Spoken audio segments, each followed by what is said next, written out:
atau bulan lalu sahabat ada yang bertanya, beli, saya mau menanam secara organik dan apakah perlu saya menggunakan MPHP? Jadi MPHP ini mulsa plastik hitam perak.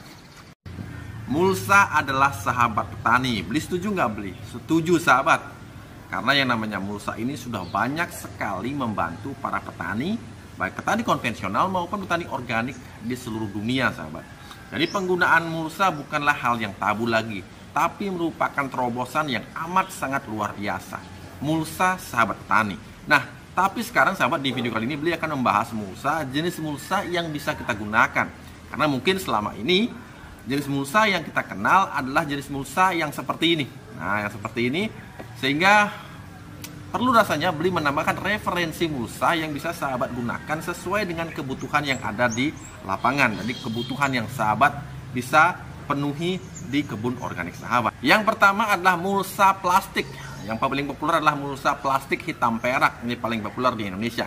Kemarin atau bulan lalu sahabat ada yang bertanya, beli, saya mau menanam secara organik dan apakah perlu saya menggunakan MPHP? Jadi MPHP ini mulsa plastik hitam perak.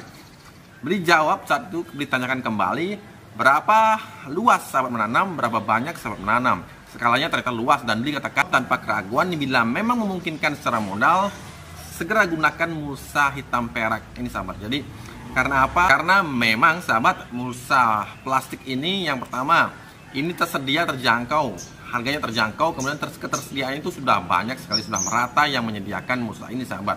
Di toko pertanian sahabat pasti bisa temukan. Yang kedua, memang efektivitasnya ini luar biasa. Untuk skala menengah sampai skala luas sahabat, ini beli rekomendasikan bagi sahabat walaupun menanam secara organik, mulsa plastik ini sahabat masih menjadi pilihan pertama, pilihan the best bagi sahabat yang menanam secara organik. Ini dalam skala yang luas. Karena apa? Tadi Billy bilang biayanya, kemudian dari segi ketersediaannya, kemudian efektivitasnya juga sangat baik sahabat. Ini bisa mengurangi dari penguapan atas penyiraman yang kita lakukan. Kemudian pemberian pupuk juga menjadi lebih hemat. Dan banyak lagi yang paling berguna tentunya. Tujuan pemberian mulsa ini adalah untuk menghambat pertumbuhan gulma yang masif. Bayangkan bila kita bertanam secara organik ini sekitar setengah sampai 1 hektar, ini tentu saja akan menjadi kompetisi nutrisi. Jadi bisa-bisa pupuk yang kita berikan ke tanaman ini justru diambil oleh gulmanya. Meskipun pada beberapa jenis tanaman itu dalam skala luas pun ini tidak perlu mulsa. Sahabat tinggal tengok video yang ini. Nah, di sini beli menanam secara masif ini tanpa menggunakan mulsa. Kemudian yang kedua, mulsa yang sahabat bisa gunakan kalau sudah sahabat menanam secara organik, kemudian skalanya tidak terlalu besar, artinya skala kecil sampai skala menengah, sahabat bisa memanfaatkan mulsa dari dedaunan kering. Mulsa dedaunan kering ini luar biasa. Banyak teman-teman dulu dikala masih ada Facebook kita di Bali Organic Official dulu ketika belum kena hack sahabat, ini banyak yang saat itu memberikan testimoni betapa dahsyatnya menggunakan mulsa dari daun kering, sesahan-sesahan daun bambu kering, pokoknya daun kering lah intinya. Ini bisa membantu meningkatkan kesuburan dari tanah. Karena apa? Karena menggunakan mulsa dari daun kering ini sahabat, ini bisa menjaga suhu tanah. Jadi bila itu kemarau sahabat, suhu tanah tidak akan menjadi terlalu panas. Kemudian juga menjaga kelembaban tanah setelah kita siram tidak langsung menguap. Yang kedua, mikroorganisme yang ada di tanah itu terjaga keberlangsungan hidupnya sahabat. Jadi mulsa daun kering ini bisa menjadi pilihan dengan syarat luasan tidak terlalu masif sahabat. Kemudian ketersediaan bahan ini yang penting. Ini ada, tentunya tidak boleh dipaksakan kalau memang tidak ada daun kering. Tapi kalau skala kecil di rumah tangga sahabat, misalkan sahabat menyapu halaman ada daun-daun kering yang biasanya dibuang atau dibakar, sekarang jadikan mulsa. Ini bisa menjadi pilihan yang mantap bagi sahabat yang memiliki bahannya. Yang ketiga sahabat, mulsa yang menjadi favorit di kebun beli. Ini sering sekali, mulsa ini sering sekali beli gunakan biasanya di penghujung musim penghujan menuju ke musim kemarau. Ini dikumpulkan banyak-banyak. Ya, potongan rumput hijau. Nah, potongan rumput hijau ini relatif mudah kalau di tempat beli, relatif mudah sahabat didapatkan. Kalau di tempat sahabat mungkin bagi sahabat yang memiliki tetangga yang sedang memotong rumput, kemudian sahabat ingin memintanya, beli rasa itu bukanlah sesuatu yang mungkin akan memberatkan bagi pemilik potongan rumput hijau ini sahabat. Jadi rasanya bukan tindakan kriminal. Jadi sahabat bisa meminta ke tetangga atau di lingkungan ada rumput hijau yang gondrong, sahabat bisa pangkas, kemudian rumput hijau ini bisa kita gunakan menjadi mulsa di permukaan tanah. Untuk videonya ini sudah banyak beli tayangkan di channel ini sahabat, silahkan tengok saja video-video yang seperti ini sahabat ya. Kemudian keuntungannya apa beli? Keuntungannya ini berlipat-lipat. Terutama yang dirasakan adalah ketika kita menanam sayuran, sahabat, kita menanam sayuran, cabai, kemudian banyak hal yang kita tanam. Ketika kita menggunakan sisa potongan rumput hijau ini sahabat, kita taburkan di media, ini bisa menjadi suplai nitrogen. Ketika nanti terdekomposisi, ini luar biasa sahabat. Juga menambahkan kelembaban pada tanah. Jadi rumput hijau yang membawa kadar air yang tinggi sahabat, ini bisa menjaga kelembaban 2 kali lipat lebih baik dibandingkan sahabat menggunakan daun kering. Jadi bagi sahabat yang memilikinya, silahkan sahabat bisa gunakan ini. Dan catatannya sahabat, catatan pentingnya adalah jangan menggunakan rumput hijau yang bekas disemprot herbisida sahabat ya. Jadi jangan. Ini bisa menjadi bumerang, bisa-bisa tanaman sahabat yang akan mati. Oke, berikutnya setelah rumput hijau, berikutnya adalah ini juga gampang didapatkan, terutama ketika musim panen padi. Ini ada jerami sahabat. Nah, jerami ini banyak yang menggunakannya, tapi beli sendiri tidak begitu sering. Seingat beli hanya pernah sekali mencobanya. Dan yang beli bisa ambil kesimpulan adalah jerami ini bisa kita jadikan mulsa. Yang pertama sama alasannya, ketika kita menjadikan mulsa ini, jerami ini sahabat, pastikan bahwa kita menanamnya itu dalam skala yang kecil atau menengah, paling tidak menengah maksimal sahabat ya. Kemudian ketersediaannya ini harus benar-benar sahabat pastikan ada. Yang ketiga, yang sahabat harus perhatikan, ini adalah mulsa jerami ini memiliki kelemahannya itu ada pada menggumpalnya itu sahabat, apa ya, ketika bertumpuk sahabat, karena jerami ini sahabat ini memiliki berat massa yang lebih berat dibandingkan mulsa organik yang beli sebutkan lebih dulu itu sahabat. Dan dikarenakan berat massanya ini lebih berat, maka jerami ini rawan ketika terlalu tebal sahabat gunakan sebagai mulsa. Ketika beli melakukan penyiraman dan ketika mulsanya itu menutupi permukaan, justru air itu lama sekali untuk bisa jatuh ke permukaan tanah.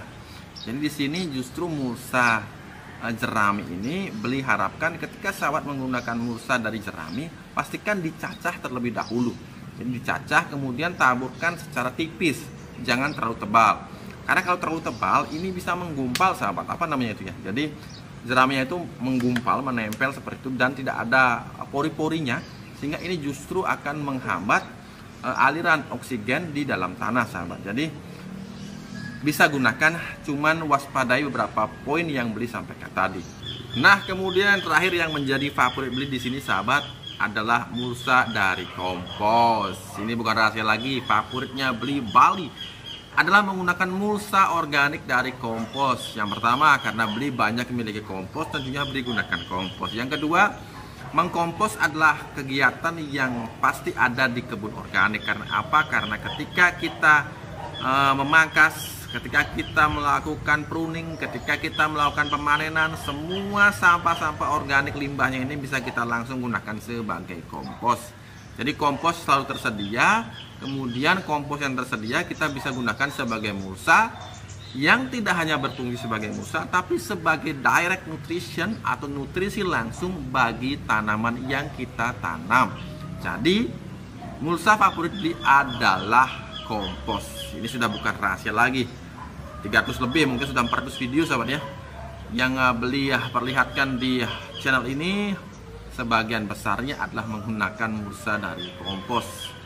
Banyak petani dunia juga yang menggunakannya. Charles Doding adalah inspirasi. Kemudian ada Pak Rinoto Jawa di kebun organik. Ini semua favorit menggunakan mulsa dari kompos. Jadi bagi sahabat yang memiliki kompos di rumah, di kebun, silahkan sahabat gunakan sebagai mulsa di tanaman kesayangan sahabat. Dan hasilnya semua jenis tanaman pasti memfavoritkan juga kompos ini. Hasilnya akan luar biasa. Yang paling menyenangkan adalah ketika kita melihat tanaman kita itu pendek, masih pendek, kemudian vegetatifnya atau daunnya segar dan ada buahnya.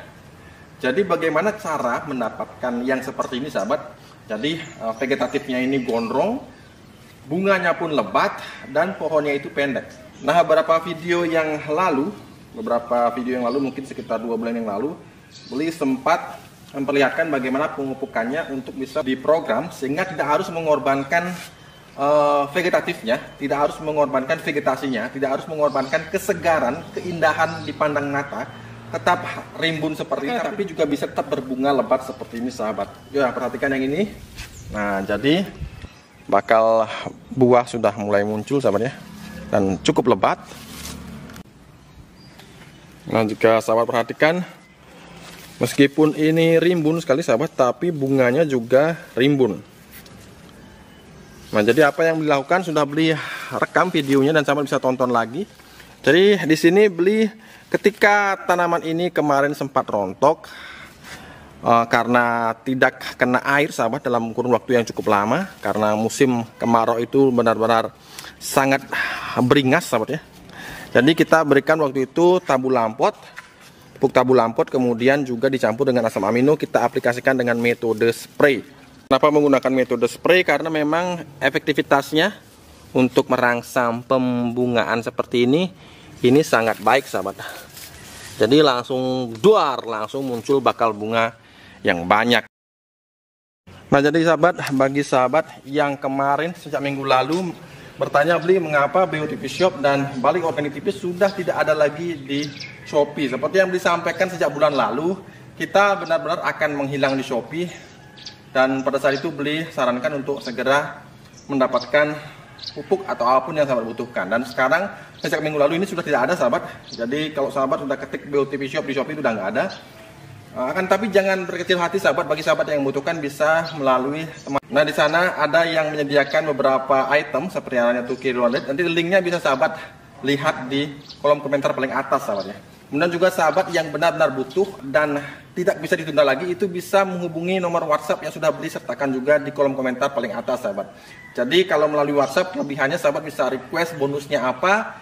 Di sana juga ada Mbak Ayu yang selalu standby untuk menjawab chat pertanyaan dari sahabat. Jadi sekaligus bisa konsultasi. Jadi segera hubungi nomor WA yang ada di kolom komentar paling atas. Kalau lewat Shopee itu sudah tidak memungkinkan, sudah tidak ada stok lagi.